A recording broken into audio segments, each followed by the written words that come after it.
Good evening. You're watching the main news on HKIBC. I'm Raymond Yeung. Here are tonight's top stories. Health officials suggest that COVID is under control, but urge continued vigilance. Premier Li Keqiang pledges Beijing's backing for Hong Kong's struggle against COVID. And Chelsea are in a quandary after Britain sanctions Russian owner Roman Abramovich. Hong Kong recorded over 29,000 COVID cases today, slightly lower than yesterday. Health officials say there are signs that the Omicron surge is under control, but warn that the situation is still severe. Macy Mock reports. Hong Kong reported 29,381 new COVID cases today. 18,888 through PCR tests and 10,493 via rapid antigen tests. Albert Au from the Center for Health Protection said there are signs that the epidemic is under control as there hasn't been an exponential increase, but admitted that it's hard to determine the trend based on figures from a few days. He added that the epidemic is still severe, with numerous transmission chains within the community. There were 196 new COVID deaths today and a backlog of 98. The youngest fatality was a 24-year-old man who suffered from a congenital hereditary disease and lived in a care home. Health officials addressed the case of photos showing bodies placed in the same area as patients. For the photos that we observed circulate in the media, and it was taken a few weeks ago or few days ago, and I know the situation has been rectified. We have increased manpower to try to help out the situation. And also we have set up some temporary stations out within the hospital premises to store the dead body. Ho said public hospital mortuaries faced increased pressure because a large number of people died from COVID or long-term illness in recent weeks. Maisie Mock, HKIBC. Mainland health expert Leung Lian is reportedly studying whether to delay or even drop a plan for citywide testing. In an interview with the China News Service, Leung said a decision will be based on science and data. He said the plan needs an effective strategy and proper system. Liang had earlier advised the government to focus on reducing deaths, infections, and serious cases. Chief Executive Carrie Lam has defended the adjustment of policies to fight COVID. This came as the government moved forward with closed-loop arrangements for care homes without outbreaks in an attempt to keep the virus out. Johanna Chan reports.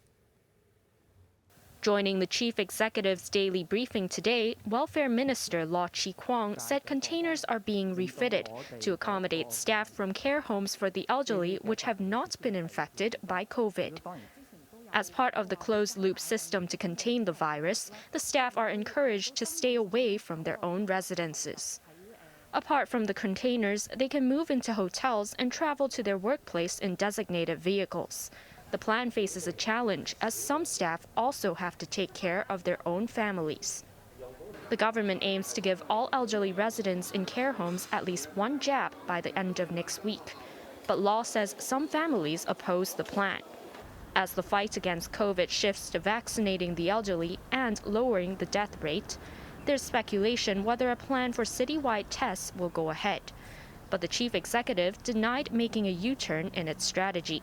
It has outgrown the normal capacity of the Hong Kong SAR government, or actually outgrown the capacity of Hong Kong. Any adjustment in policies or in practices are to enable Hong Kong could cope with the situation as best as we could enable us to protect the public hospital system, but at the same time also to save lives.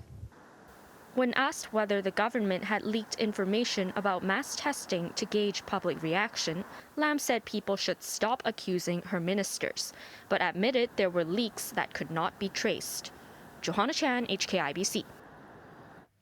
New local COVID infections on the mainland soared to 397 yesterday, along with over 700 asymptomatic cases, as the Omicron variant continued spreading.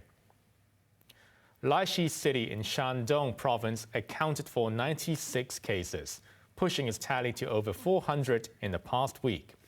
Li's party leader and mayor were warned, and the deputy mayor dismissed over the handling of the outbreak. In the city of Changchun, all public bus services were suspended, while students in Shanghai will attend classes online. Rapid antigen tests will be allowed for the first time on the advice of the World Health Organization. The National People's Congress has ended its annual session in Beijing. President Xi Jinping arrived at the Great Hall of the People for the closing ceremony, flanked by Premier Li Keqiang and other top party officials. The lawmakers approved a resolution on the government's work report. They also approved methods for Hong Kong and Macau to elect deputies to the next MPC. As he left, Xi stopped briefly to speak to the director of the Hong Kong and Macau Affairs Office, Xia Baolong. The SAR's former chief executive, Leung Chenying, was also present. After the closing ceremony, Premier Li Keqiang said Hong Kong has Beijing's full support in the fight against COVID. He also said it will not be easy to achieve this year's economic target. Winner Wong reports. China is aiming for 5.5% economic growth this year, its lowest in decades. At a press conference this morning, Premier Li Keqiang admitted it would not be easy, but noted that Beijing's policies in the past have worked well. Last year, China's economic aggregate reached 110 trillion RMB yuan. We expect China's economy to continue to grow on this high base. We refused to resort to flooding the economy with massive stimulus or excessive money supply. Hence, we saw that last year China's CPI rose less than 1% despite the high inflation worldwide. I think that very much has to do with our reasonable macroeconomic policies. Asked about Hong Kong, Li promised Beijing's full backing against COVID. 十分惦念香港市民的生命健康和安全。 The current COVID situation in Hong Kong is indeed serious. The central government follows the COVID situation developments in Hong Kong every day and has deep concern for the life, health and safety of residents in Hong Kong. The Hong Kong SAR government needs to fulfill its primary responsibility in tackling the situation, and the central government will give full support. Li reiterated Beijing's commitment to the principle of one country, two systems, and Hong Kong's high degree of autonomy. The premier was coy on China's position on the war between Russia and Ukraine. He described the situation as grave, but said China followed an independent foreign policy of peace. Li also confirmed he will retire next year after serving 2 5-year terms. Winner Wang, HKIBC. Overseas, at least 2 people were killed in the Ukrainian city of Lusk as Russia enlarged its offensive to cover territories in the west. China described the situation as worrisome and criticized Western sanctions on its ally Russia. Sarah Wong reports. As the offensive stretched into a 3rd week, Russia is pushing its bombardment campaign into Ukraine's heartland in the west and the southeast. The central stronghold of Dnipro was shelled by Russia for the first time, while explosions rocked Lusk. Russia's defense ministry confirmed that high-precision, long-range attacks were conducted against Lusk and Ivano-Frankivsk in the south. Both cities are not far from Lviv, the safe haven for tens of thousands of people fleeing missile fires in other parts of Ukraine. In the east, Russian-backed separatists have reportedly captured the town of Volnovakha after a days-long siege. Planned ceasefires were repeatedly broken in the city of 22,000 people and the port of Mariupol, leaving residents trapped with no food or water. Efforts to encircle the capital Kyiv is slowly moving ahead, with satellite images showing Russian convoy redeployed into a nearby forest. As the European Union remains ambiguous about Ukraine's accession to the 27-nation bloc, Ukrainian President Volodymyr Zelensky urged Russian leader Vladimir Putin to come to the negotiating table. Chinese Premier Li Keqiang described the Ukraine crisis as worrisome and pledged humanitarian assistance to Kyiv. But Li said Western sanctions against Moscow will hurt the global economic recovery from the COVID pandemic. Sarah Wong, HKIBC. Russia has hit back at mounting Western sanctions by banning the export of over 200 products until the end of the year. These include telecoms and agricultural equipment and vehicles. Russia retaliated as more companies, including the largest U.S. investment bank JP Morgan Chase, left the country. Moscow warned that their assets could be nationalized. The United States branded the threat as lawless, saying it would damage Russia's reputation.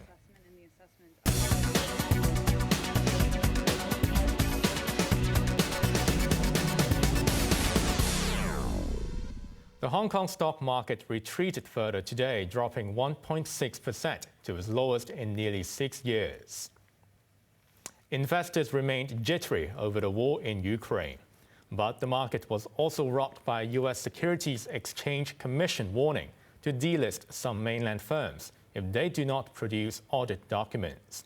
Hong Kong-listed Yeung China, which operates fast food outlets on the mainland, was on the list. It plunged 6% and said it may have to withdraw from the New York Stock Exchange in 2 years. Now let's take a look at the markets. The Hang Seng ended the week down 336 points. To the top 10 active stocks, Tencent was down $17.20. Meituan lost $8.80, while the Tracker Fund was down 30 cents. JD.com shed $26.20, while Kuaishou Technology was down $4.75. To the forex trading against the Hong Kong dollar, the euro's at 8.62, the pound sterling 10.26, while the Australian dollar at 5.73. Finally, in Europe, the London FTSE is currently up 124 points. AIA is launching a $10 billion share buyback over 3 years as it released better than expected results for last year. The insurance giant said the value of new business jumped 22% from 2020 to $3.4 billion. China and Hong Kong accounted for half of the new policies. AIA's operating profit rose 8% to $6.4 billion. Its shares closed 3% higher in Hong Kong. On to the weather now. The weekend will start off fine and dry. Temperatures tomorrow will range between 19 and 26 degrees. 1 or 2 light rain patches on Sunday, followed by a humid week ahead. Now let's take a look at the weather around the world.